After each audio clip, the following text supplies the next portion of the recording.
Zétéo, c'est chaque semaine un témoignage ou un enseignement, celui d'un témoin, d'un laïc ou d'un religieux, d'une personne qui s'est engagée avec passion à suivre le Christ, une personne qui apporte un message, qui répond à ceux qui traversent les épreuves, ceux qui souffrent, ceux qui doutent de Dieu ou du vide, ceux qui cherchent la vérité, la sagesse et l'amour, dans les religions et les sagesses. Bref, c'est chacun d'entre nous, chrétien ou athée, ou d'une autre religion, qui ignorons si souvent que l'amour absolu et divin existe, qu'il est très proche, qu'il est incarné en la personne du Christ, celui qui est à la fois Dieu et homme, celui qui est au cœur de notre cœur, qui nous connaît mieux que nous-mêmes et qui nous attend tout le temps.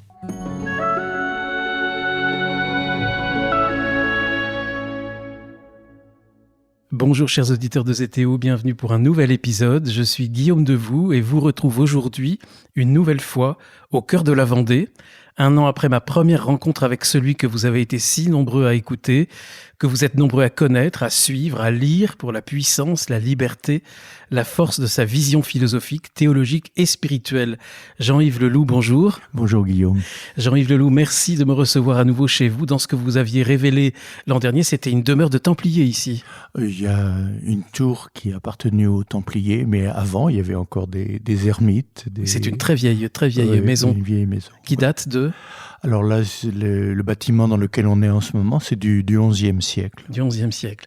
Alors Jean-Yves Leloup, vous êtes philosophe, théologien, poète, un homme fidèle au christianisme, nourri de plusieurs traditions, qui retrouve la richesse des enseignements orientaux dans la tradition chrétienne. Et j'invite tout de suite les auditeurs à écouter ou réécouter notre rencontre de l'an dernier. Vous y témoignez de votre parcours de vie depuis votre jeunesse, un passage très significatif à Istanbul. C'était également un épisode marquant pour Zétéo parce que c'était la première fois qu'on parlait des évangiles apocryphes. Et Dieu sait que c'est important. On peut dire que vous consacrez une bonne partie de votre vie aussi aux évangiles apocryphes. Là, je viens de terminer la traduction de l'évangile de vérité. Un évangile que j'avais commencé à traduire à l'université de Strasbourg avec le professeur Ménard. Mais vous voyez, il a fallu plus de 40 ans pour arriver au bout. C'est quoi l'évangile de vérité ? C'est lequel ? C'est un évangile qui a été trouvé à Nag Hammadi, parmi tous ces les autres que nous donne la Terre en ce moment. C'est peut-être qu'on en a certainement besoin de les redécouvrir. Et ça, c'est un évangile que certains attribuent à Valentin et aux gnostiques. Personnellement, je crois que c'est plutôt un commentaire, un approfondissement de l'évangile de Jean, dans lequel Jésus apparaît effectivement comme celui qui transmet la connaissance, c'est-à-dire la connaissance du Père, c'est-à-dire que la connaissance qui nous sauve, c'est-à-dire la connaissance qui nous met en relation avec la source et le silence d'où viennent toute vie. Donc c'est vrai un évangile où il n'y a pas d'histoire, parce qu'on le sait à l'origine, il y a des recueils de textes, de paroles, il y a des recueils de miracles, il y a des recueils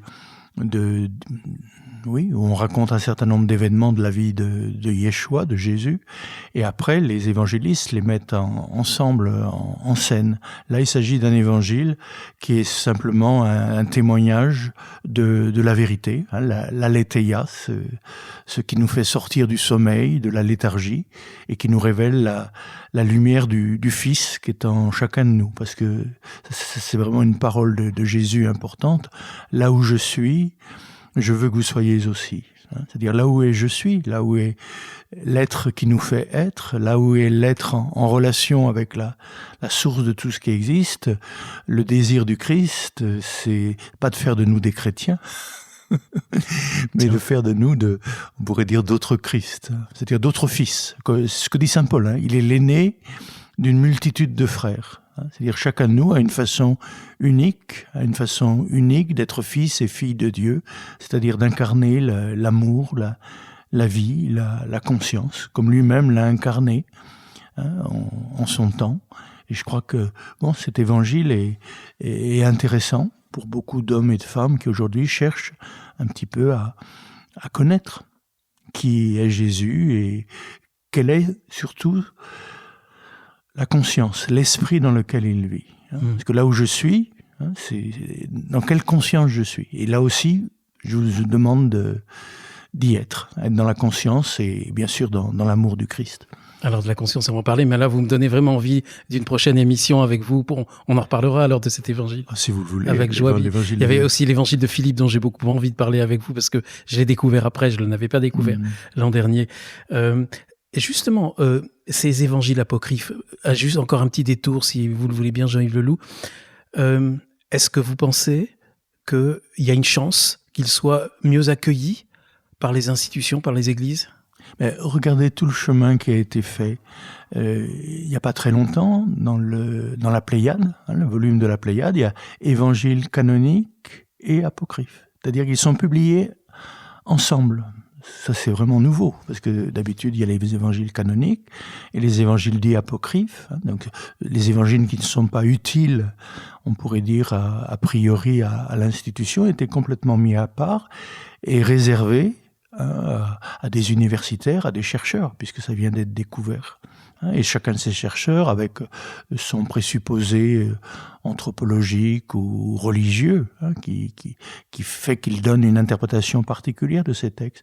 Mais aujourd'hui, je crois que on reconnaît, enfin, ça fait partie de l'honnêteté, je dirais que la religion chrétienne est une religion presque inconnue, c'est-à-dire on connaît pas bien nos sources. Et je crois que si aujourd'hui un certain nombre de personnes s'intéressent à l'orthodoxie, c'est parce qu'on revient à même pas à l'origine, à l'Église du premier millénaire, et que, encore une fois, être orthodoxe et être catholique, c'est avoir les mêmes racines. Il s'agit donc d'aller chercher dans nos racines la sève de notre avenir. Et là, tous ces textes apocryphes, ça fait vraiment partie de nos racines, puisque c'est des textes du 1er et 2e siècle. Et de voir que, c'est intéressant, parce que de voir que ces textes-là, dès l'origine, pouvaient être interprétés de façon différente. Par exemple, pour quelqu'un comme saint Irénée, il y avait beaucoup de suspicions d'hérésie. Par contre, chez saint Clément d'Alexandrie, tous ces textes sont intégrés et fait partie de la pédagogie de Dieu pour nous conduire à lui. Il y en a un qui est un peu à l'Orient, un autre qui est un peu à l'Occident, et c'est un peu la marque aussi, parce que les évangiles apocryphes encore aujourd'hui sont peut-être plus ouverts et plus accueillis chez les orthodoxes que chez les catholiques.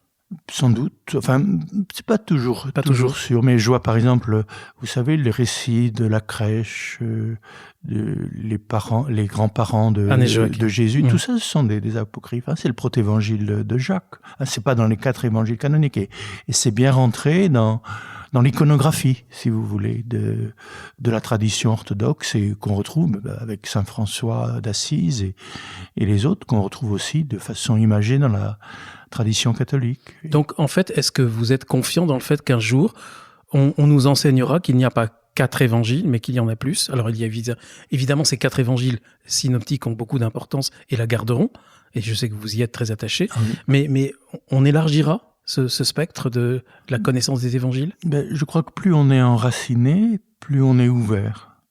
C'est un enracinement sans ouverture, c'est de la sclérose.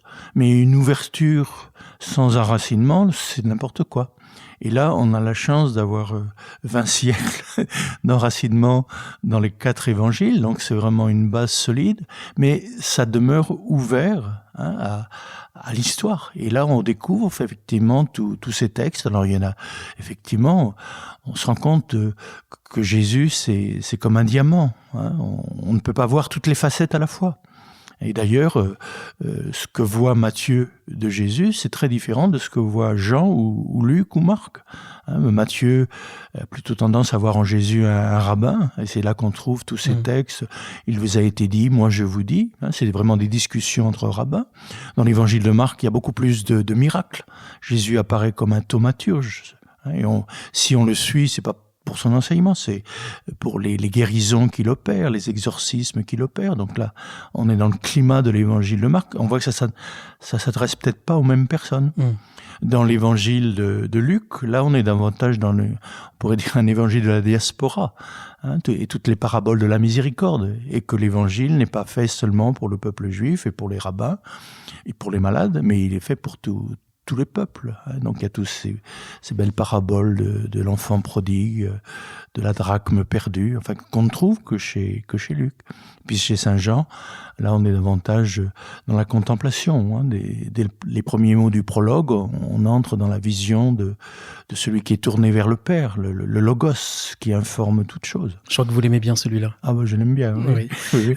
Si vous permettez, Jean-Yves Leloup, je reviens. Vous avez employé un mot qui, pour certains chrétiens et pendant des siècles, est un gros mot. Tout à l'heure, c'est le mot de gnose. Oui. Et vous avez dit que justement, cet évangile de la vérité sur lequel vous travaillez, c'est un évangile qui permet de mieux connaître et de développer cette connaissance.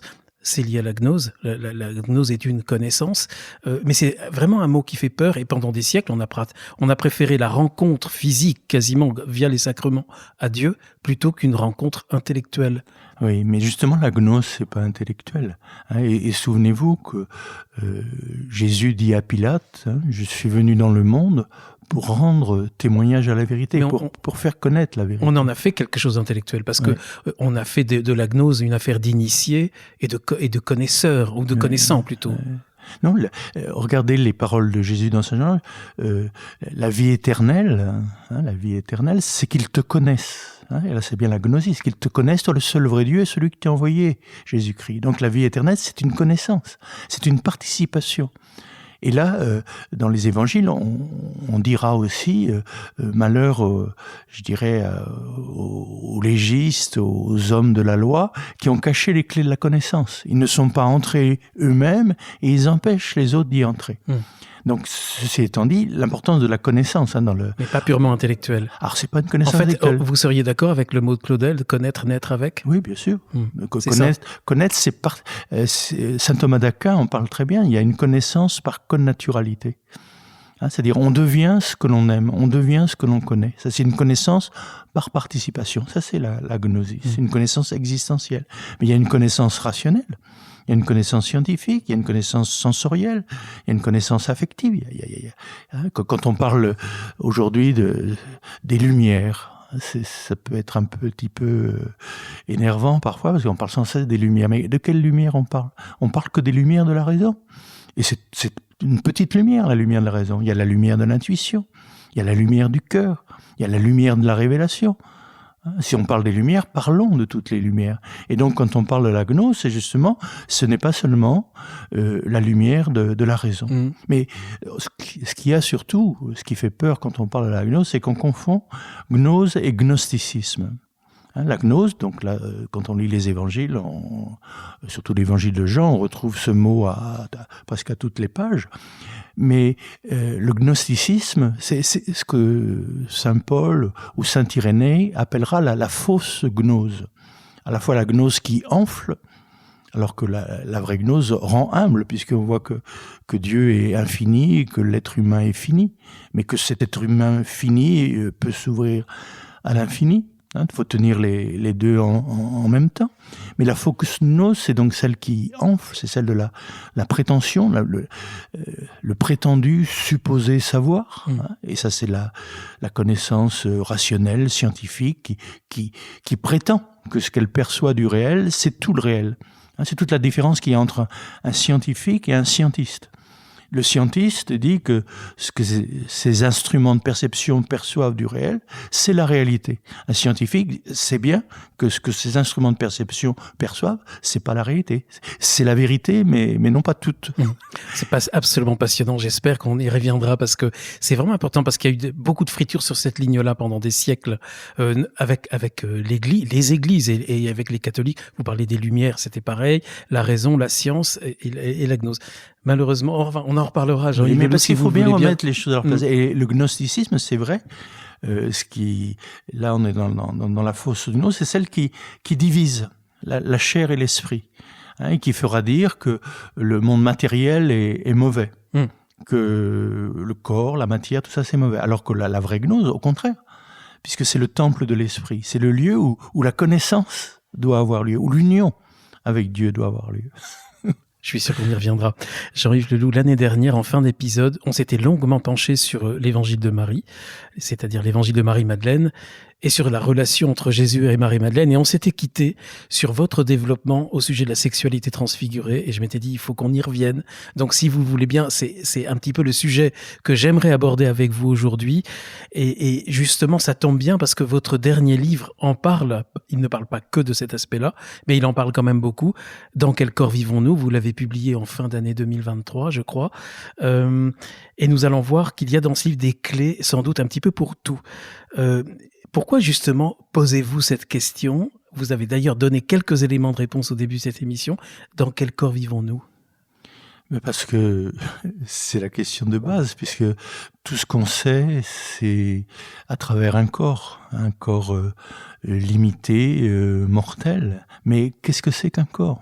Et là, bon, j'emploie l'image de l'eau. Qu'est-ce que c'est que de l'eau? Ça peut être de la glace, c'est serré et dur et compact. Dur et compact. Et ça peut être de l'eau qui coule, c'est de la vapeur. Enfin, il y a des métamorphoses de l'eau. Et le corps lui-même, c'est vrai que c'est un corps matériel.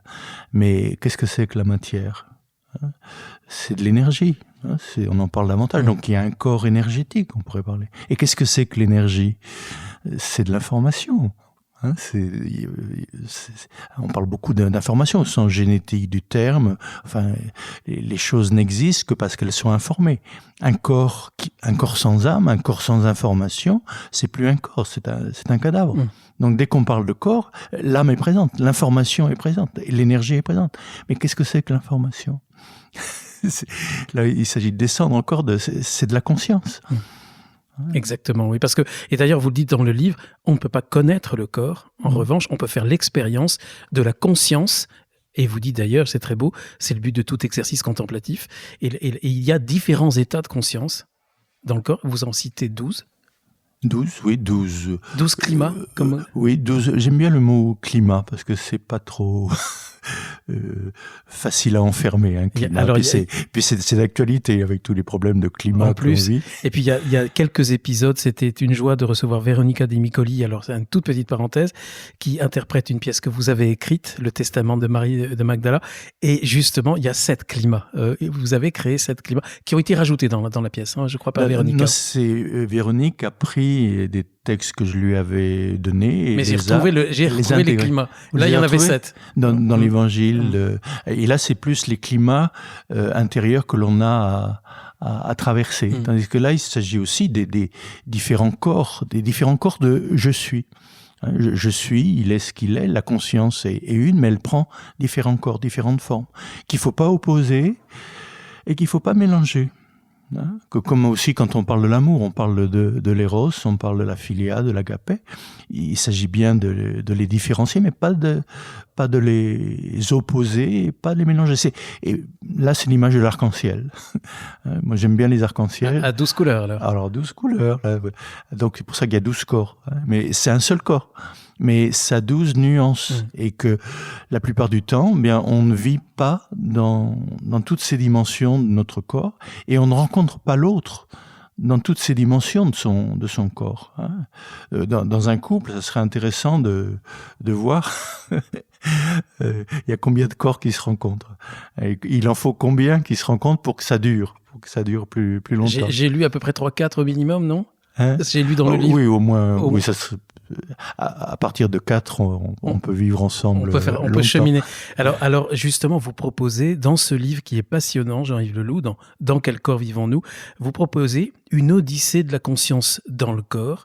Et cette odyssée, qui va consister à passer toutes les différentes étapes, ces différents climats du corps. Et vous dites que c'est en fait une odyssée qui est un processus de guérison.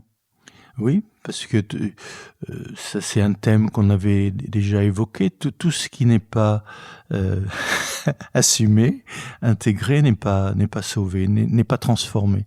Donc il s'agit d'accepter toutes ces dimensions de notre corps. Alors on part du corps de mémoire, du corps génétique, où là il y a toute notre histoire, l'histoire de nos ancêtres.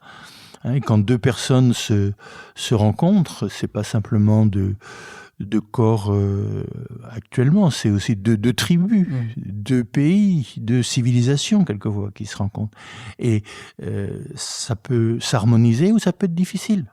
Moi, je l'ai vu dans beaucoup de couples qui appartiennent, on pourrait dire, à des ethnies différentes. À certains moments, ça devient difficile parce qu'il y a toute la mémoire de l'humanité dans nos cellules. C'est le code génétique, c'est extraordinaire. Tout ce qui... Donc, quand on rencontre un autre, c'est toute une famille qu'on rencontre. Et quelquefois, ces familles, même si on s'aime beaucoup à d'autres niveaux, continuent à se faire la guerre. Et donc, ça peut amener parfois à des séparations difficiles. Tout ce qui n'est pas assumé ne peut pas être sauvé. On en a beaucoup parlé l'année dernière. On en a même parlé avec Véronica récemment.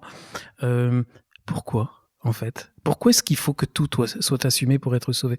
C'est emprunté à Saint Grégoire de Nazianze, si je me souviens bien. Oui, c'est un thème qui revient beaucoup chez les pères, parce que pour que tout soit le lieu de révélation de la présence de Dieu. Et si Jésus n'a pas assumé tous ses corps, ces 12 corps dont on parle, eh bien, il n'est pas vraiment un être humain. C'est un rêve d'humain, c'est une idée d'humanité, mais si c'est un être réel, s'il est vraiment Dieu et vraiment homme, ce qui est Dieu doit s'incarner dans un être humain entier. Et Jésus avait aussi une hérédité. C'est passionnant, les généalogies de Jésus. Où on remonte, et dans sa généalogie, il n'y a pas que des saints. Il y a Rahab, la prostituée, il y a David, qui est quand même un criminel, qui a envoyé son général se faire tuer au front pour pouvoir posséder sa femme. Donc il y a toutes ces histoires-là. Dans le sang du Christ, il y a toute cette histoire du passé, enfin, dont nous parlent les généalogies de l'Évangile. Alors, vous avez cette phrase au début de ce livre. Vous dites, Jean-Yves Leloup, que les blessures du corps physique et du corps énergétique semblent se dissoudre lorsque nous abordons les rivages de notre corps céleste. Oui, parce que là, je dirais, c'est la question, c'est une grande question. Qu'est-ce qui souffre en moi ? Donc, c'est bien sûr que c'est notre corps, mais quel corps ? Et tant qu'on n'a pas découvert, alors vous voyez là on passe du premier corps au deuxième, tant qu'on n'a pas découvert son corps de silence, c'est-à-dire ce corps d'espace, pour reprendre la métaphore de l'eau qu'on évoquait il y a quelques instants, c'est vrai que les nuages à un moment ils se dissolvent dans le ciel pur, dans la pureté du ciel. Et là, ils ne souffrent plus. Ils ne pleuvent plus, ils ne pleurent plus, si vous voulez. Donc là, c'est important de découvrir en nous-mêmes aussi ces lieux, ces espaces, ces corps, ces climats où on est au-delà de la souffrance. Et c'est très important parce que vous le dites, Jean-Yves Leloup, dans votre livre, à travers les histoires, les religions ont mal perçu le corps. Le corps était mal perçu. Vous faites la liste, vous, dans les différentes traditions, les différents courants et philosophies aussi. Vous citez même Descartes, qui parle du tombeau de l'âme. Le corps est mal perçu, c'est une entrave, une prison. Et puis on a très longtemps séparé le corps et l'âme. Et vous, en fait, vous n'allez pas du tout les séparer. Mais on peut pas. Comment est-ce qu'on peut ? Qui sépare ? Qui sépare ? C'est une certaine conscience qui sépare. Alors qu'il s'agit de différents degrés, on pourrait dire, de réalité. On ne peut pas séparer les couleurs de l'arc-en-ciel. Il y a des couleurs qui nous sont familières. C'est ça le problème de l'être humain. On s'identifie à un élément du composé humain. Et ça peut être grave, parce que quand on accompagne les personnes en fin de vie, on n'accompagne pas seulement un corps physique. On accompagne un être qui a vécu, une âme qui anime ce corps. Il s'agit de le prendre en considération. Et puis on accompagne aussi un être qui a une dimension spirituelle. Et que là, il s'agit de le rejoindre peut-être dans son silence, au-delà de sa souffrance physique et psychique. Et ce qu'on pourrait appeler une transfusion de sérénité. La transfusion de sérénité, ça vient pas toujours du soignant. C'est quelquefois la personne qui va mourir qui nous la transmet. Je ne sais pas si vous avez vécu certaines personnes qui meurent en paix. Ça existe, ça existe toujours, et qui nous transmettent, alors qu'on est dans l'angoisse, la peur de perdre, et qui nous transmettent une espèce de sérénité, qui nous rappelle, effectivement, ce qui est mortel doit mourir. Mais la conscience de ce qui est mortel est peut-être plus grande que ce qui doit mourir. Et que la vie, si elle est éternelle, la vie, elle était là avant que je sois dans ce corps. Et si elle était là avant, elle est là pendant, mais elle sera là aussi après. La vie continue. Elle ne se manifeste plus dans ce corps qui est le mien, mais la vie continue. Donc, est-ce que je m'identifie à la vie que j'ai et que bientôt je n'aurai plus, ou est-ce que je m'identifie à la vie que je suis et qui demeure, hein? Donc là, il s'agit, à travers le corps, de nous approcher du corps de je suis, de la présence, justement, silencieuse qui est en chacun de nous, hein, et qui, là, oui, nous rend libres à l'égard de notre être pour la mort. D'où cette anthropologie instaurative, comme vous l'appelez Jean-Yves Leloup, dans votre livre « Dans quel corps vivons-nous » ? C'est quoi l'anthropologie instaurative ? Ça fait presque un peu peur, mais en fait, c'est pas du tout effrayant. Oui, excusez-moi pour les gros mots des fois qu'il faut employer, mais c'est le contraire d'une anthropologie réductrice. C'est-à-dire, aujourd'hui, on réduit l'être humain à ses composantes cellulaires, atomiques, biologiques. C'est vrai qu'on est une biologie, il faut bien la rappeler, il faut l'assumer, justement, mais on n'est pas que ça. Donc on réduit l'homme. Et une anthropologie instaurative, c'est une anthropologie qui prend en considération le corps humain dans sa matérialité, avec sa psyché, avec sa psychologie, ses émotions et tout cela, mais qui s'ouvre à plus grand. Et que de voir que dans l'être humain, il y a aussi des dimensions de louange, il y a des dimensions de lumière, il y a des dimensions de sérénité. Et pourquoi se priver ? Que l'être humain, ce n'est pas que... La petite phrase, l'amour, ce n'est rien d'autre que des problèmes de glandes ou d'hormones. L'amour, vous connaissez, ça peut durer que 2 ans au niveau hormonal. Bon, et heureusement, pour certains êtres, ça dure un peu plus longtemps. C'est que, justement, nous ne sommes pas que des hormones. Nous sommes des êtres aussi de paroles, de pensées, de sentiments, et que là, ça peut durer plus longtemps. Et nous sommes aussi peut-être des êtres de lumière et de silence, et que là, ça échappe au temps. Donc dans une vraie relation, je crois que il y a peut-être quelque chose qui ne mourra pas. Dans l'amitié, c'est quelquefois assez troublant. Enfant, on a eu des amis. Depuis le temps, les circonstances nous ont séparés. On les retrouve 40 ans après. Pour certains, on les reconnaît pas. Et ils nous reconnaissent pas. On est devenus tellement étrangers. Et il y en a d'autres, 40 ans après, on a l'impression qu'on continue... On s'est quitté la veille. Qu'on continue la conversation d'il y a 40 ans. C'est très mystérieux. Comme si, avec des personnes avec qui on a pu faire les 400 coups et tout ça, mais ça restait à la surface. Et là, la surface ne sait pas. Mais il y en a d'autres qu'on a rencontrés en profondeur. Et là, ça passera pas. Je pense à Jacques de Beaumont-Busset, qui me disait qu'avec Laurence, justement, dans sa rencontre avec Laurence, avec cette femme qu'il aimait, lui qui était un petit peu diplomate de Don Juan et tout ça, et qui, à travers cette rencontre unique, a découvert, il me disait, là, je peux croire à la résurrection.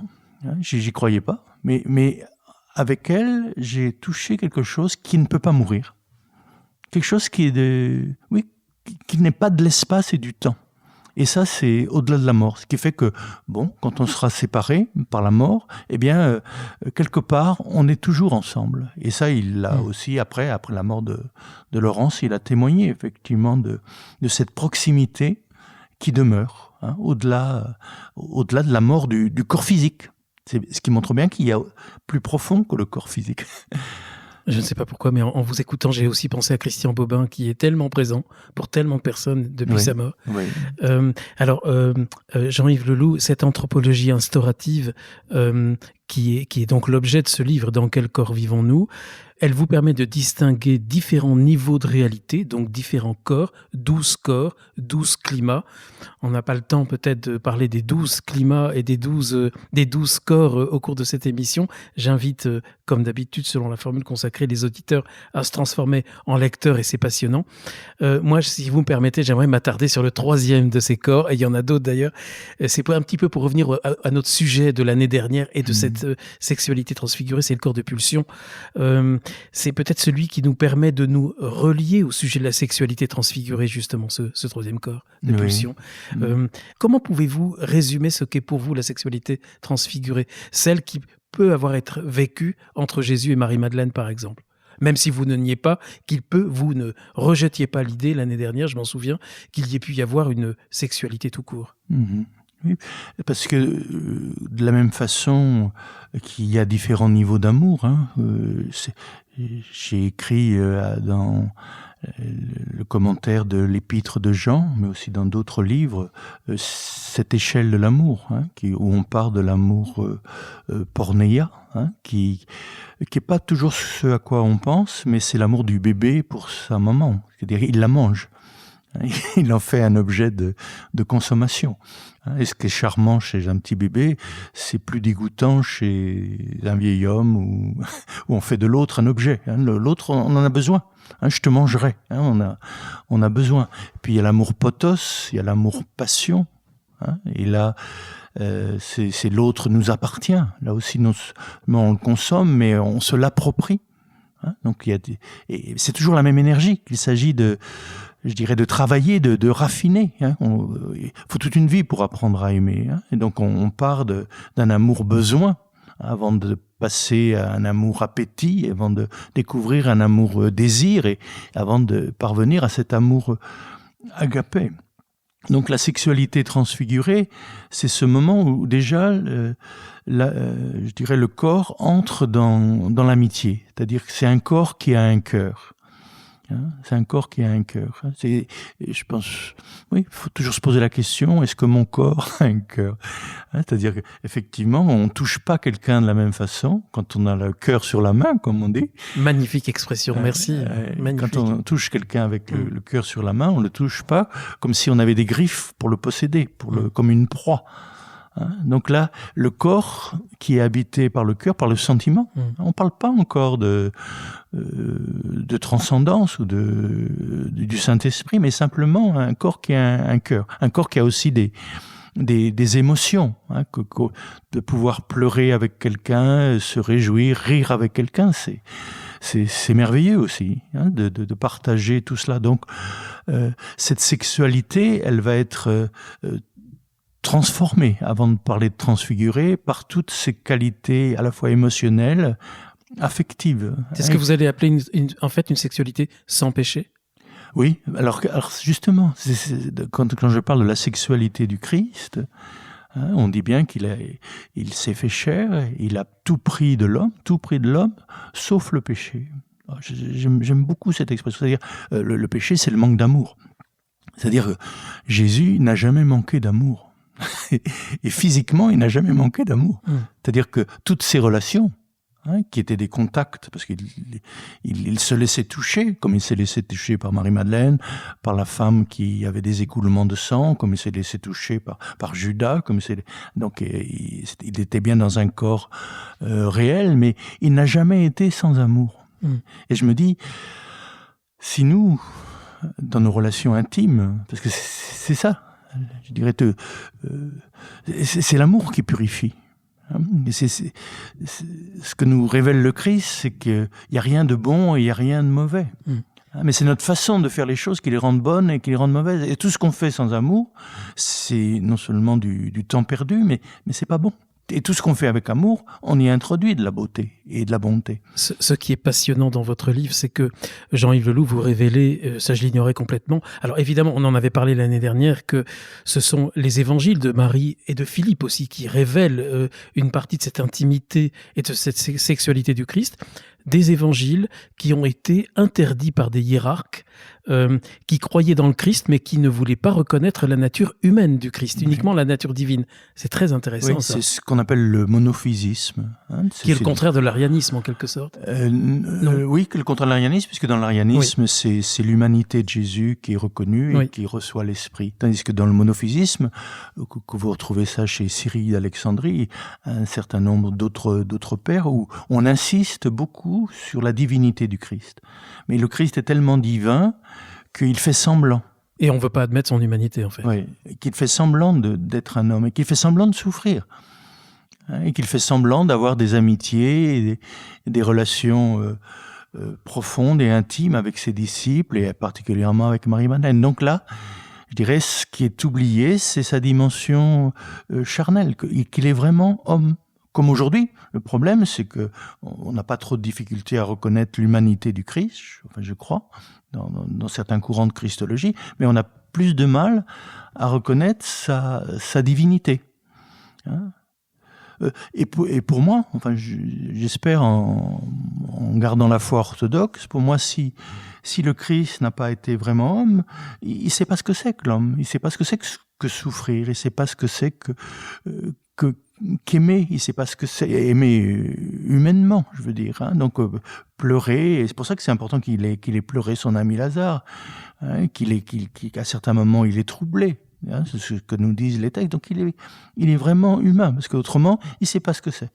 Mais s'il est qu'humain, ça suffit pas, parce que il est mortel comme nous, enfin comme les autres, et il y a rien d'autre au-delà de la mort. S'il n'est pas ressuscité, le Christ m'intéresse pas. Hein. Mais s'il n'est pas crucifié, s'il n'a pas connu la misère humaine, la solitude, la trahison, parce que ça continue à travers les âges, il continue à être crucifié, il continue à être ressuscité. Mais il faut tenir les deux ensemble. Autrement, c'est qu'une moitié. En fait, nos églises, dans leurs dogmes, ont reconnu cette divinité, cette humanité du Christ, mais sont peut-être pas allées jusqu'au bout de tout ce que cela pouvait impliquer. Je dirais, la foi ne s'est pas incarnée. Parce que c'est facile, ce qu'on dit en ce moment, que Jésus-Christ est vraiment Dieu, vraiment homme. Bon, très très bien, mais concrètement. Appliquons-le dans les 12 corps. Voilà, oui. Concrètement. Donc là, concrètement, par exemple, avec le corps de généalogie qu'on évoquait, Jésus a une généalogie, mais il la transcende. Et il rappelle qu'il est fils de ses parents, et il leur est soumis, hein, vous vous rappelez, à Nazareth, mais en même temps, il faut que je sois aux affaires de mon Père. En même temps, il rappelle sa liberté à l'égard de ça. Jésus a son corps d'appétit, il mange et il boit, ce qu'on lui reproche d'ailleurs, hein, de manger et participer à des banquets, mais en même temps, il dit « l'homme ne vit pas seulement de pain ». Donc il assume le corps, mais il rappelle qu'il y a une liberté. Et au niveau de la sexualité, il assume la qualité de relation, d'intimité avec ceux qui lui sont proches, hein, mais il rappelle qu'il y a d'autres façons d'aimer. Et que s'il n'y avait pas d'autre façon d'aimer, je dirais l'amour serait pas plus fort que la mort. Et dans la relation avec Marie-Madeleine, je crois qu'il la rencontre justement dans son corps, non seulement de pulsion, mais il la rencontre dans son corps d'émotion, dans son corps de pensée, de parole. Il la rencontre dans son corps de sentiment. C'est-à-dire, ce sont deux cœurs qui se rencontrent. Deux cœurs incarnés. Comme ce sont deux consciences incarnées qui se rencontrent. Et qui communient énergétiquement, hein, et qui communient aussi affectivement, et qui communient aussi au niveau de la conscience, et au-delà de la lumière, parce qu'elle va être la première à reconnaître justement un corps ressuscité, hein, un corps qui traverse les murs, et tout, c'est un autre corps, mais il faut avoir les yeux pour le voir. Hein, et c'est pour ça que dans l'évangile de Marie, c'est intéressant. Elle dit « Comment ça se fait que je te vois, puisque tu es mort ?» Elle ne nie pas la mort, elle ne nie pas, puisque tu es enterré, et là je te vois. Est-ce que je fantasme? Est-ce que je projette? Comme ça se passe souvent, hein, quand on vient de perdre quelqu'un qu'on aime, on le voit partout quelquefois, hein, il nous apparaît. Ah, mais c'est lors d'une projection. Ou elle dit, est-ce que c'est par l'esprit que je te vois? Et là, Jésus a cette expression, ce n'est ni par l'esprit, c'est-à-dire tu n'es ni une grande mystique, ni une folle, ni mystique, mais c'est par le nous, c'est-à-dire par cette dimension de perception, hein, qu'on appellera l'imaginal, qui n'est pas l'imagination, mais qui est cette capacité de voir entre le monde de la matière et le monde de la lumière, eh bien c'est ces mondes intermédiaires, ce monde des images. On en avait parlé l'an dernier. Ouais. Vous avez, Jean-Yves Leloup, une phrase très forte, on a parlé de la relation entre Jésus et Marie-Madeleine, on a parlé de la relation sexuelle, vous dites la relation sexuelle est un acte théophanique. Oui, ça peut être un lieu de manifestation de Dieu. Pourquoi est-ce qu'on dit toujours qu'on a le diable dans la peau? Pourquoi est-ce qu'on ne pourrait pas avoir Dieu dans la peau? Je dirais, dans notre peau, on donne trop de place au diable, c'est-à-dire à la volonté de puissance, à la volonté de consommation, à la volonté d'avoir l'autre. Pourquoi est-ce qu'on n'aurait pas Dieu dans la peau? C'est-à-dire le respect de l'autre. Le respect de ce qu'il est, de son désir, sa proximité, de sa distance, enfin d'entrer dans une relation où Dieu est présent. Ce qui éclaire peut-être d'ailleurs cette magnifique phrase que la relation sexuelle est un acte théophanique, c'est lorsque vous dites que ce qui est à l'image de Dieu, Jean-Yves Leloup, ce n'est ni l'homme ni la femme, c'est leur relation. C'est leur relation, oui. Oui, parce que Dieu est Trinité, Dieu est interrelation. Je crois que ça c'est important, le fond de l'être, le fond de celui qu'on appelle Dieu, ce n'est pas une substance, c'est une relation, une interrelation. Et quand on aime, effectivement, on entre dans l'image de Dieu parce qu'on entre dans la relation, l'interconnexion qui tient toutes choses ensemble. C'est ça qui est aussi intéressant dans l'époque qu'on vit au niveau des recherches scientifiques, c'est de découvrir que tout est intrication. Vous y tenez beaucoup à cette intrication. J'ai lu vos derniers posts sur votre blog et ça c'est un thème qui revient souvent, cette intrication, même ce mot. Oui, parce que c'est tellement oublié. Si on était conscient de ça, comment est-ce qu'on pourrait se faire la guerre ? Comment est-ce que c'est possible qu'un Palestinien, un Israélien entre dans ces conflits s'ils sont conscients de ce qui les habite, que dans le fond, au niveau matériel, les corps s'opposent, mais au niveau énergétique, ils communiquent, et au niveau, je dirais, plus intérieur, ils ne sont qu'un. Ils sont cette interrelation, sans confusion d'ailleurs. Je dirais, un Ukrainien, c'est un Ukrainien, un Russe, c'est un Russe, mais ils sont le même en même temps. Vous dites ni fusion, ni séparation. Il suffirait que nous descendions un jour tous ensemble dans la cale du navire planétaire pour désamorcer toutes les guerres. Oui, pour désamorcer toutes ces bombes, parce que on descendrait dans la cale de l'unité, dans cette profondeur de l'unité. Je ne sais pas si je vous ai parlé de cette petite fille de Bahia, non ? Parce que elle est tellement présente. C'est à Bahia, donc au Brésil, où on m'avait invité, et dans une classe d'enfants, je les invite avant le travail scolaire à s'asseoir et à méditer, à prendre un moment de silence. Alors, les Brésiliens, je ne sais pas si vous les connaissez, c'est plutôt bruyant, les petits enfants. Et là, tout d'un coup, il y a un silence extraordinaire. Enfin, c'est un beau moment de présence. Tout le monde, là, communie, on pourrait dire, dans le silence. Et puis, à la fin, donc, il y a une petite fille qui vient me trouver. Elle me dit, c'est quand même très intéressant, ça. Vous nous avez demandé de regarder à l'intérieur. À l'intérieur, j'ai rien vu. Mais il n'y a rien. Mais c'est immense. Et il dit surtout, j'ai vu qu'à l'intérieur, il n'y avait pas de noir, il n'y avait pas de blanc. J'étais ni noir ni blanc. Et puis il n'y avait pas de grand et de petit. Et il me dit, mais ça change ma vision des choses parce que le gros noir là, qui est dans le coin de la classe et qui me faisait peur, je me rends compte qu'à l'intérieur, on est pareil. Ce qui est à l'intérieur d'une puce, c'est aussi grand que ce qui est à l'intérieur d'un éléphant. Alors je me dis, bon, si on se regardait les uns les autres à l'intérieur, dans ce corps intérieur justement, à ce corps d'espace, de silence, ce corps de lumière. Bon, qu'est-ce qu'il y a à l'intérieur d'un juif ? Qu'est-ce qu'il y a à l'intérieur d'un Palestinien ? Si on regardait là, qu'est-ce qu'il y a à l'intérieur d'un Ukrainien ? Qu'est-ce qu'il y a à l'intérieur d'un Russe ? Et puis, bon, on peut continuer. Qu'est-ce qu'il y a à l'intérieur d'un homme ? Qu'est-ce qu'il y a à l'intérieur d'une femme ? Alors, je crois que là, on quitte pas Jésus et Marie-Madeleine. C'est que Jésus et Marie-Madeleine se voyaient non seulement de face à face, mais ils se voyaient de l'intérieur à l'intérieur. Et là, ils communiaient à la vie une, à la grande vie une qui nous traverse, au souffle qui nous permet de respirer, chacun selon son rythme, mais de façon plus ou moins asthmatique ou heureuse. L'intérieur. Et je crois que c'est ce regard-là qu'on a à redécouvrir. Il y a nos corps extérieurs, mais il y a ce corps intérieur. Et que là, si on se regardait les uns les autres, si on vivait les uns les autres à ce niveau-là, bon, ça changerait peut-être beaucoup de choses. Vous vous rendez compte si nos hommes politiques prenaient le temps de s'asseoir, de regarder à l'intérieur d'eux-mêmes et de voir qu'à l'intérieur de l'autre, c'est le même et qu'il y a interaction, que ça c'est au niveau atomique. Qu'est-ce que vous voulez dire ? On en est loin malheureusement, surtout en ce moment. Pour revenir à la question de la relation entre l'homme et la femme, Jean-Yves Leloup, sur laquelle vous approfondissez cette relation merveilleusement dans le livre, vous dites c'est ça qui est à l'image de Dieu, c'est cette relation entre l'homme et la femme. C'est cette dimension sacrée qui est très importante pour vous et c'est d'ailleurs ce que Véronica Di Micoli rappelait dans l'épisode en vous citant. C'est toute cette notion du sacré de la relation entre l'homme et la femme qui apparaît même beaucoup dans le Talmud et dans la tradition juive. Oui. Et là, on rappelle que le vrai temple, le vrai temple à Jérusalem, c'est la chambre nuptiale. Donc c'est une parole qui a été reprise dans l'évangile de Philippe.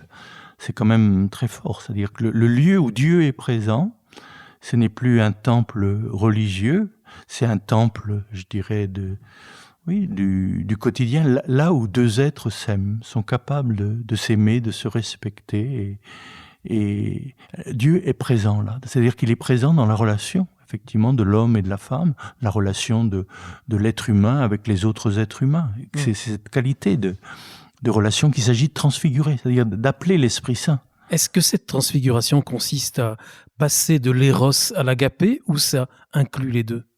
L'agapé transfigure tout. S'il y a de l'agapé... Pardon pour les auditeurs qui ne savent pas très bien ce qu'est l'agapé en fait. L'agapé, c'est dans les évangiles, c'est quand on dit que Dieu est amour, c'est le mot agapé qui est employé. C'est pas le mot philia, c'est pas le mot eros, c'est pas le mot potos, c'est pas le mot harmonia. Enfin, il y a beaucoup de mots pour traduire ce mot amour. Et que, par exemple, on voit la confusion qui peut exister quand Jésus dit à Pierre, « Pierre, m'aimes-tu » Là, il emploie le mot agapé. Et Pierre répond, « Seigneur, tu sais bien que je t'aime. » Mais là, Pierre répond avec le mot philia. Ça montre qu'ils sont sur deux longueurs d'onde différentes, sur deux qualités d'amour différentes. Et que Jésus aimerait nous amener à cette qualité d'amour qui est un amour, je dirais, gratuit. C'est la grâce, c'est l'inconditionnel. C'est une qualité d'être qu'on appelle Dieu, puisque c'est la grâce qui fait exister toute chose. Nous, l'agapé, on est toujours un petit peu éloigné de cette qualité d'amour, parce que notre amour est toujours intéressé. Il attend toujours quelque chose en retour. Que ce soit l'éros ou philia, que ce soit le désir, désir de l'autre, désir d'être désiré de l'autre, ou la philia, c'est toujours un échange, on attend quelque chose. Et là, il y a des moments d'amour gratuit. Je crois qu'on a tous aussi vécu ça, des moments où on aime pour rien, non seulement pour le plaisir d'aimer, mais dans ces moments-là, on touche une vraie liberté. Encore une fois, tout ce qu'on fait sans amour, c'est du temps perdu, mais tout ce qu'on fait avec amour, c'est de l'éternité retrouvée. C'est de la liberté retrouvée. C'est de la présence même de je suis qui est retrouvée en nous. En fait, l'agapé ne détruit pas la philia ou eros, mais les sublimes, les parfaits. L'agapé, je dirais, même au niveau de l'appétit, si vous introduisez un petit peu d'agapé dans ma façon de manger la framboise là qu'on a cueillie dans le jardin. Petite framboise à déguster de votre jardin, oui. Eh bien, j'introduis un peu d'agapé. C'est pas que je ne fais pas que manger une framboise. Je reçois un cadeau de Dieu.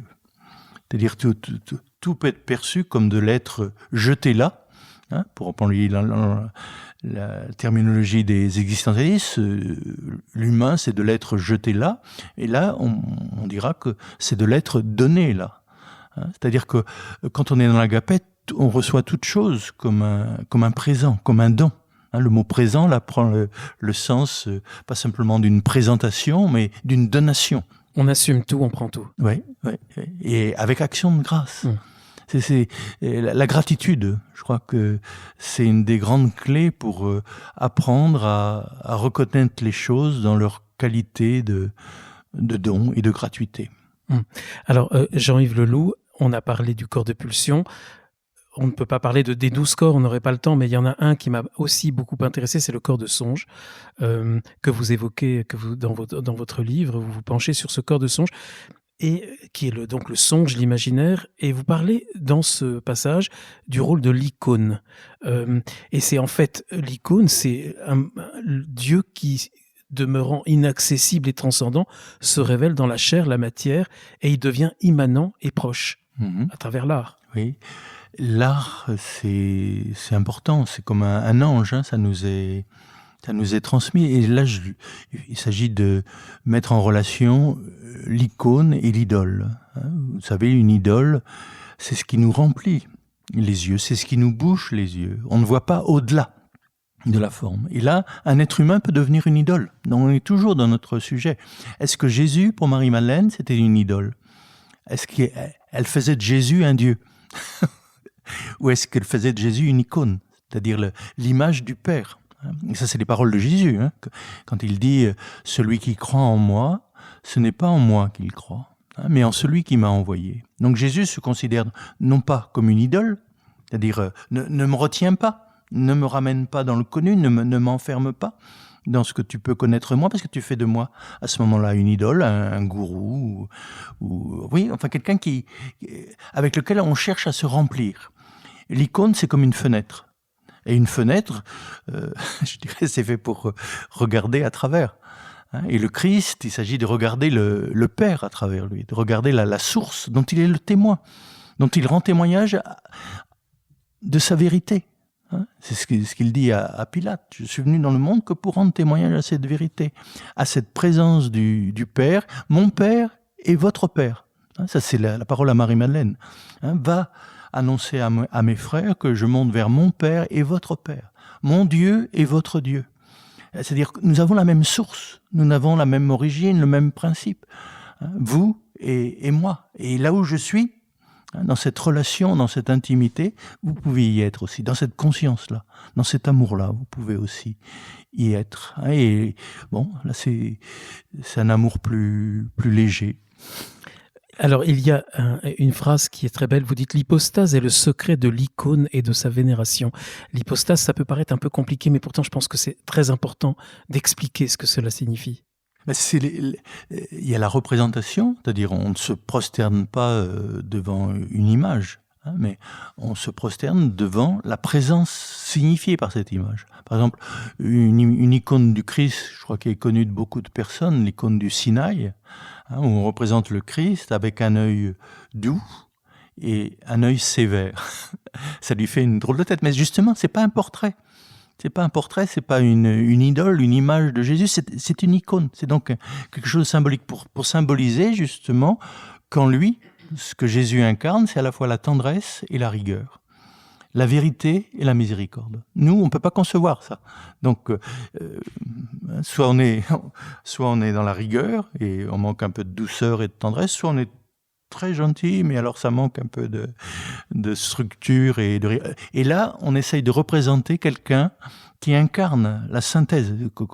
Vous savez, le grand nom pour parler de Jésus chez les anciens, c'est l'archétype de la synthèse. C'est-à-dire celui qui fait la synthèse entre la rigueur et la tendresse, la miséricorde et la vérité. Et ça, l'icône essaye de le signifier.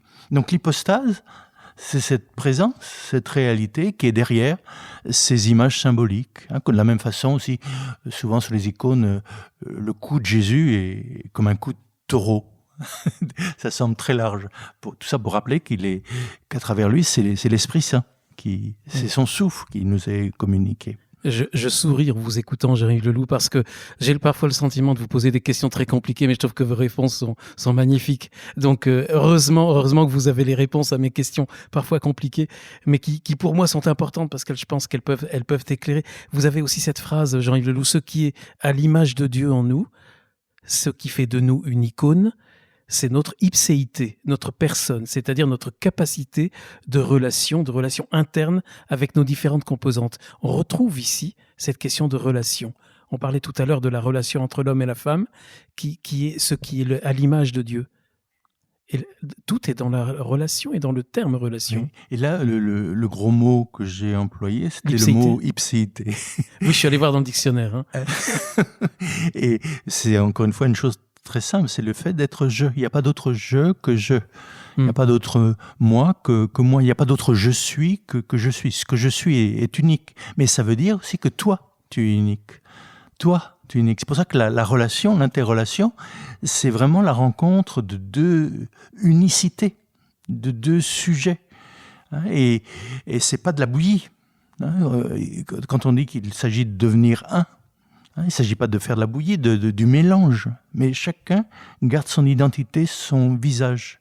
Et plus je respecte l'altérité de l'autre, sa différence, plus je suis un avec lui. Et plus je cherche à être un avec quelqu'un, plus je découvre son altérité. Plus je découvre à quel point il est différent et à quel point il sera toujours pour moi un mystère. Que l'autre, on n'en fait jamais le tour parce qu'il tourne pas rond, il est pas rond. L'autre est un autre. Donc ce sont deux je suis qui se rencontrent. Comme le disait Rilke aussi, deux humanités qui s'inclinent l'une devant l'autre. C'est pas une moitié qui vient combler le manque d'une autre moitié, mais c'est deux personnes, deux formes à travers lesquelles le son de l'être passe, persona. Mais chacune a sa beauté, sa grandeur, chacune a un visage irremplaçable. Il n'y a pas d'autre moi que moi, il n'y a pas d'autre toi que toi. C'est pour ça que chaque relation est unique. Et là, on entre effectivement dans la Trinité, où il s'agit d'une relation de personnes. Comme si chaque atome était aussi différent de l'autre, mais c'est à travers ces différences non séparées. La différence ne nous sépare pas, comme l'unité ne nous mélange pas. Bon, là on s'approche de ce mystère qu'on appelle l'amour. Comme en fait, ce qu'on appelle séparation, pour vous, est bénédiction. Ah oui, c'est l'occasion d'une alliance, ou de la guerre. Le fait qu'on soit différent, ça peut être une occasion d'approfondir l'unité à un niveau conscience, à un niveau de relation, ou alors cette différence devient une séparation, une opposition. Et là, on entre dans le conflit. Donc, c'est vraiment la question, c'est de tenir à la fois le 1 et le 2. Je crois qu'il faut savoir compter jusqu'à 3. Il y a le 1 de l'indifférencié, tout est mélangé.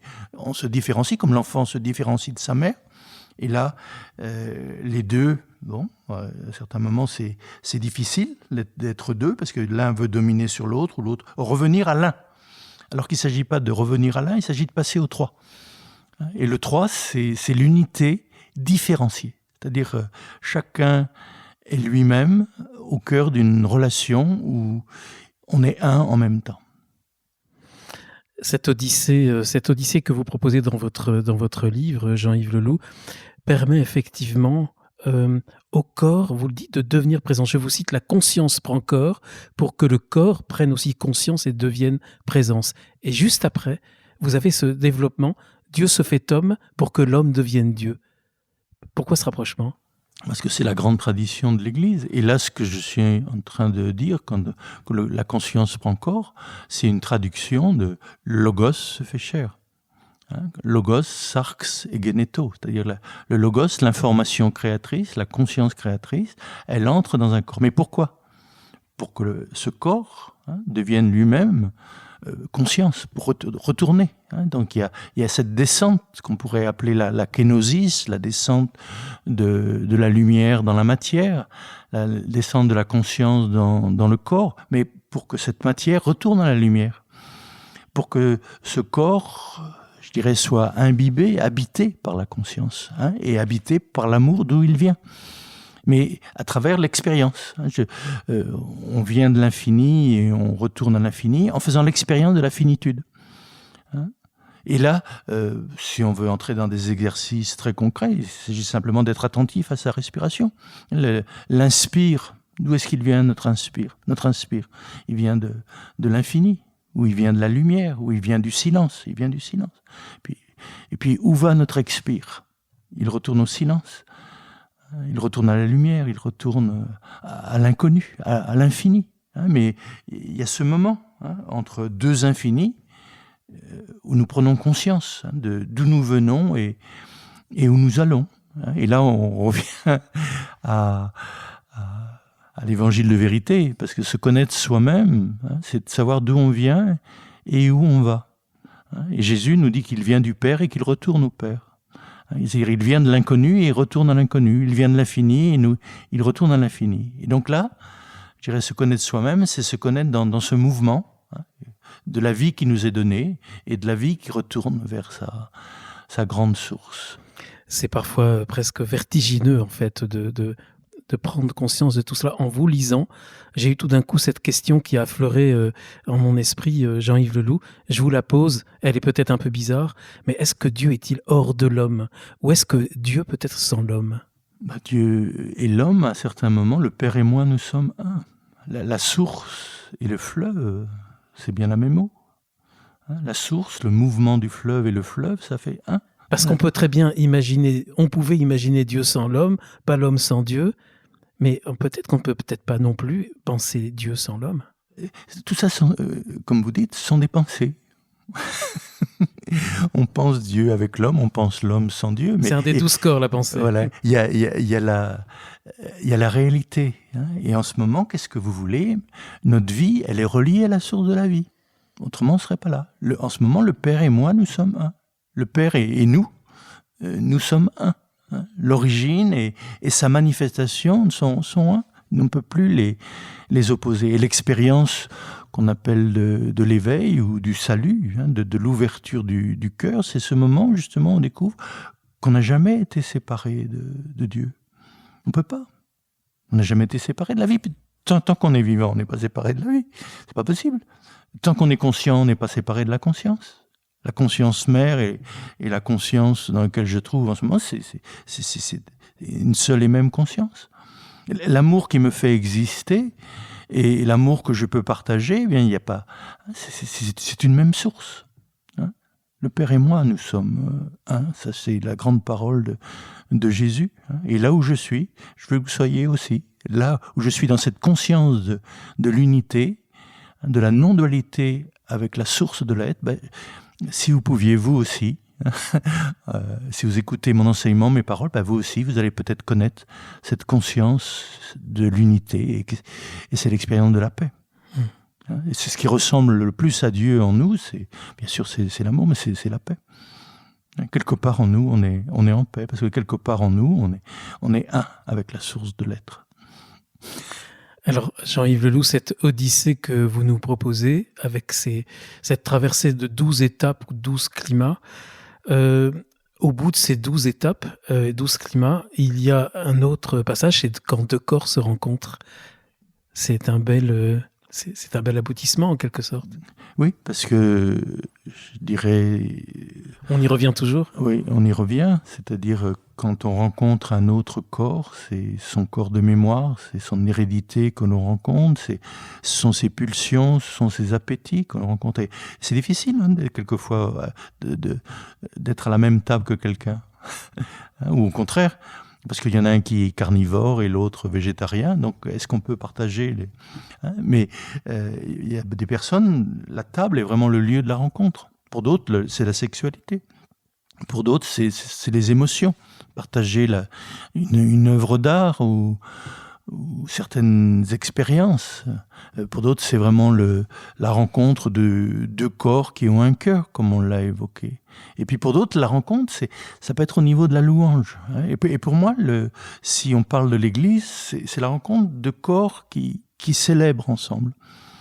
C'est pas simplement on peut manger ensemble, bien sûr. On peut avoir des relations intimes ensemble, mais on peut aussi prier ensemble, célébrer ensemble.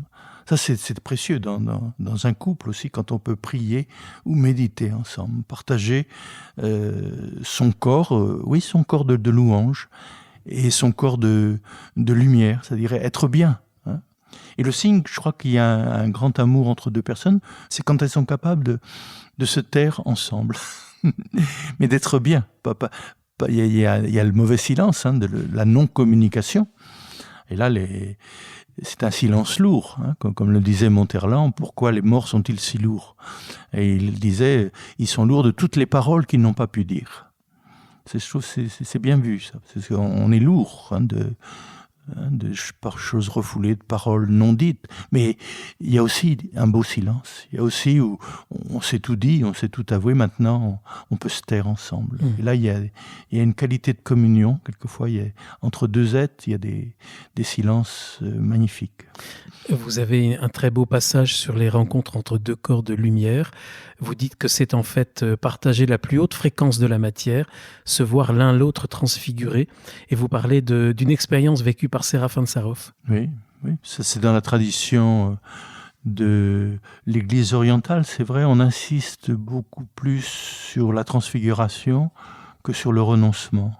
que la vie chrétienne, c'est pas de renoncer à quelque chose qui nous est donné par Dieu, le corps, la sexualité, les émotions, les sentiments. Il ne s'agit pas de renoncer à tout ça, mais il s'agit de transfigurer tout ça. C'est-à-dire, tout ça peut devenir de l'amour, tout ça peut devenir de la conscience. Tout ce qu'on fait avec amour et conscience, eh bien, c'est le travail de transfiguration. Et le corps lui-même peut participer à cette transfiguration. Et c'est ce que vit Séraphin de Sarov quand il est en train de rencontrer quelqu'un. Ils vivent toutes les deux une transfiguration, en fait. C'est-à-dire que c'est Motovilov, oui. Qui était un ami de Séraphin. Et Motovilov voulait savoir qu'est-ce que c'est que le Saint-Esprit. Parce qu'il disait, tout ça, c'est des mots, tout ça, c'est des sermons. J'aimerais savoir, j'aimerais sentir dans mon corps. C'est toujours la même chose. Tout ça, c'est des idées. On parle de Dieu. J'aimerais savoir si dans mon corps, s'il existe vraiment. Et donc, Saint Séraphin lui donne toutes sortes de réponses qui sont celles de l'Église, de la tradition. Puis il y a un moment, eh bien, comme s'il faisait monter la fréquence, je dirais, de leur relation. Et il y a un moment de lumière. Il y a un moment où Motovilov, alors c'est son témoignage, dit qu'il voit Séraphin tout d'un coup dans la lumière. Et Séraphin lui dit, si tu me vois dans la lumière, c'est que toi-même tu es lumière. C'est le semblable qui connaît le semblable. Et je crois que là aussi, quand on regarde un arbre, sans parler on n'a pas tous la chance de rencontrer Saint Séraphin de Sarov, mais on peut tous aller faire un petit tour en forêt ou avoir un arbre dans son jardin. Et là, le regarder doucement, longuement, et se laisser regarder par lui.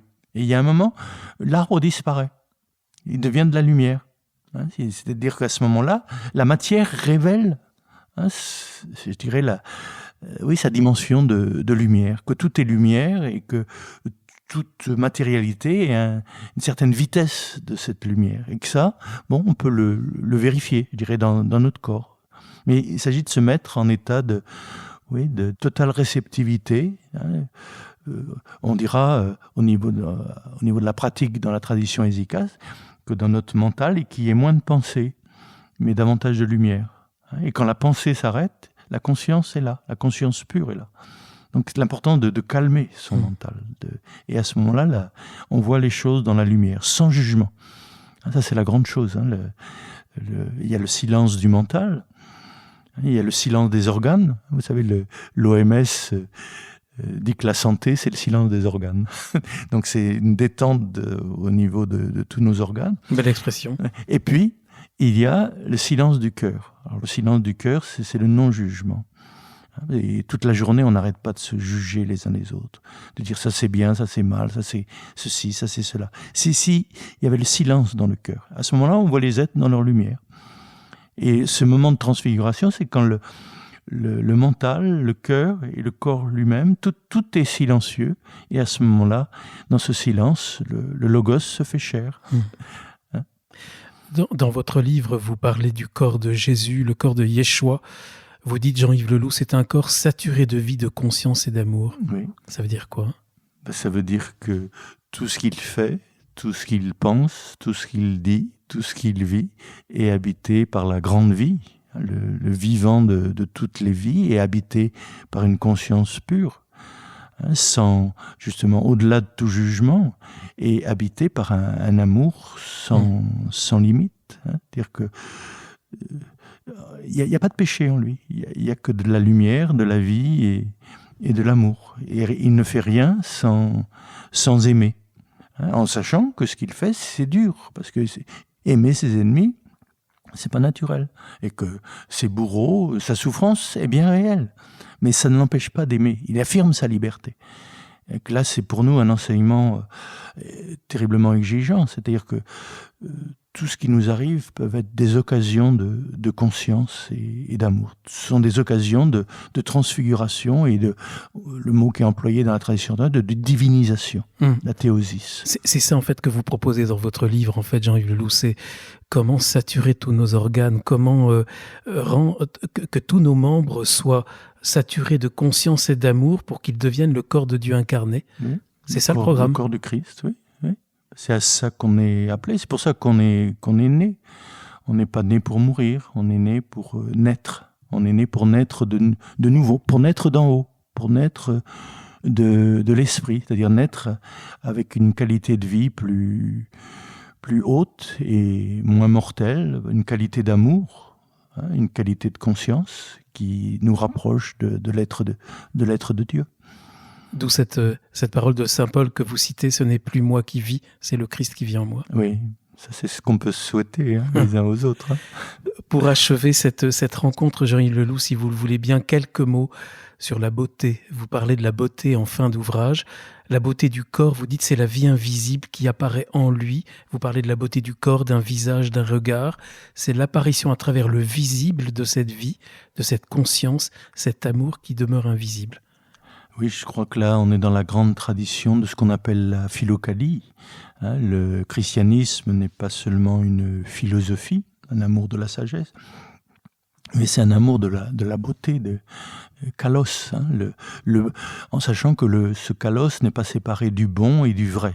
Quand on parle de la vérité, une vérité qui n'est pas belle, c'est pas la vérité. Une bonté qui n'est pas vraie et qui n'est pas belle, c'est pas de la bonté. Les trois sont un. Enfin, ces trois qualités de l'être sont un. Et cette beauté, à certains moments, et on la voit transparaître.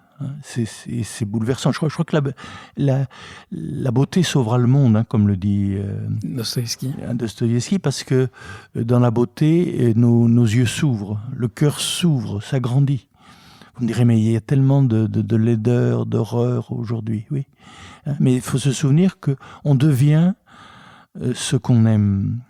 C'est Grégoire de Nice qui disait que l'homme est un miroir libre. Donc le miroir, s'il se tourne vers le chaos, reflète le chaos. S'il se tourne vers la beauté, vers la lumière, il reflète la lumière. Et ça, notre liberté, c'est l'orientation de notre cœur. Et là, je crois qu'il faut qu'on se le redise sans cesse, c'est sans cesse se tourner vers ce qu'il y a de beau dans les êtres, même chez les pires, ce qu'il y a de beau dans la nature, et de soi-même, de créer du beau. C'est en ce sens-là qu'on dit que Dieu est créateur. Le poïétesse, c'est le mot poète. Vous parliez tout à l'heure de Christian Bobin. C'est vrai que chez lui, il y avait cet amour de la beauté. Mais la beauté, elle n'est pas dans les choses, elle est dans le regard qu'on pose sur les choses. Regardez les choses dans ce qu'elles ont de meilleur. Et créer aussi de la beauté, de la bonté et de la vérité en tout ce qui existe. J'aimerais vous poser une dernière question, Jean-Yves Leloup. Vous avez parlé tout à l'heure de la beauté, de la lumière qui se dégage d'un arbre, de la beauté de la matière, de l'importance de la matière. Nous venons de passer tout un épisode à parler de cet épisode du corps. Mais alors, qu'est-ce qui va se passer dans l'au-delà ? Il n'y a plus de matière, il n'y a plus de corps ? Il n'y a plus d'arbre ? Il y a l'essence du corps, il y a l'essence de l'arbre, il y a la lumière. Il y a la lumière qu'on a découvert dans la matière de l'arbre. L'écorce va changer, mais son essence, ce qui le fait exister, ce qui lui a donné d'exister. Et ce corps qu'on a aimé. Et là aussi, c'est intéressant, quand on aime quelqu'un, de savoir aimer les mutations que le corps va subir. Et c'est la grande question pas seulement des femmes. Est-ce que tu m'aimeras encore quand je serai vieille ? Est-ce que tu m'aimeras encore quand mes membres chancellent, quand je tiens plus debout et que mon corps même se décompose et que tu auras à m'accompagner dans ma maladie et à l'hôpital ? Ou est-ce que tu m'aimeras quand je perds la tête ? Est-ce que tu m'aimeras quand je perds la mémoire ? C'est notre question. Et là aussi, quand on a aimé vraiment quelqu'un, je dirais, on voit bien que c'est son essence que l'on a aimé et que le corps, le corps composé qui va se décomposer, le corps mortel qui va mourir, eh bien, ce n'est pas la mort de l'être qui était là. Il y a quelque chose de plus profond. On peut parler d'une transfiguration ? Là, il y a une anastasis, une résurrection. C'est-à-dire, on a regardé dans un être non seulement ce qui meurt, et on a aimé l'être mortel qu'il est, mais on a aimé aussi ce qui ne meurt pas en lui, la vie qui ne meurt pas en lui, la conscience qui ne meurt pas en lui, l'amour qui ne meurt pas en lui. Et là, ça veut dire qu'on s'est rencontrés dans notre noyau d'éternité. Et ça, rien ni personne ne peut nous l'enlever. On ne peut pas nous enlever ce qu'on a donné. La mort va tout nous enlever, sauf ce qu'on a donné. Ça, là, on ne peut pas. pour ça que notre corps d'éternité, il est tissé de tous ces dons gratuits, de tous ces actes gratuits qu'on a pu faire. Il est tissé de tous ces gestes. Claude Zétéo. Avec joie. Merci chers auditeurs, à bientôt pour un prochain épisode.